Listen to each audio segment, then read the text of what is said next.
Bugünkü videomuzda günlük durmuşymyzda görýän ýaşaýyş jaýlarymyzda, iş ýerlerimizde we mundan başga da köp ýerlerde ullanýan elektrik lampalarymyz barada we onu kim oýlap tapandygy hakynda gysgaça görüň bermek isleýän.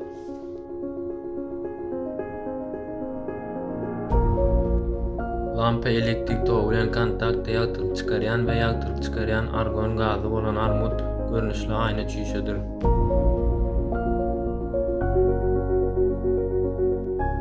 Elektrik lampasyny değişle ören köp gözlemler geçirildi.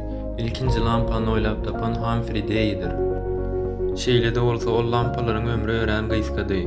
Angliýaly Joseph Wilson Swan we Amerikaly Thomas Alva Edison şol ýyllarda has uzun ömrü bolan lampalary oýlap tapýarlar.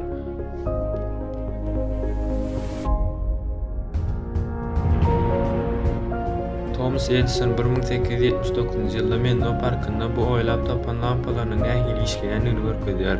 1880-njy ýylda bolsa bu lampalary öňürmek üçin patentini alýar.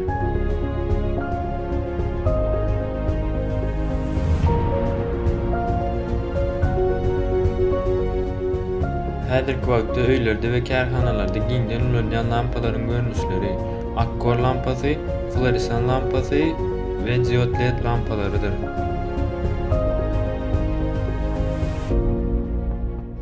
Akkor lampasy Thomas Edisonyň oýlap tapan lampasydyr.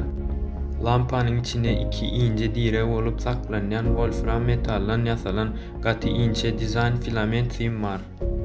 Bu symdan geçen elektrik togu bu symy takmynan 3000 derece gyzdyrýar. Netijede sym ýagtyryp çykaryp başlaýar.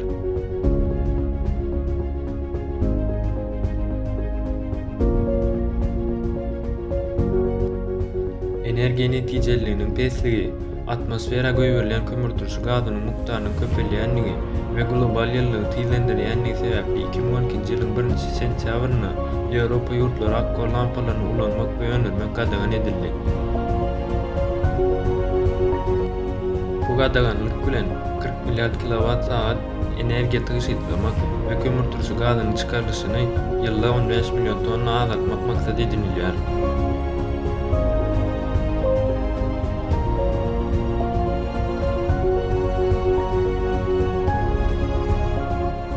Fluoresan lampasy elektrik ulanyp symak buny herekete getirip ýagtylygy döretýär. Bu lampalar öýleri we ofislary ışyklandyrmakda giňden peýdalanylyp, akkor lampasyna garanygda elektrik energiýasyny has az sarp edýärler. LED lampalar 2010 ýylynda ulanmaga başlap, akkor we fluoresan lampalaryna garanygda köp ýagtylyk berýär.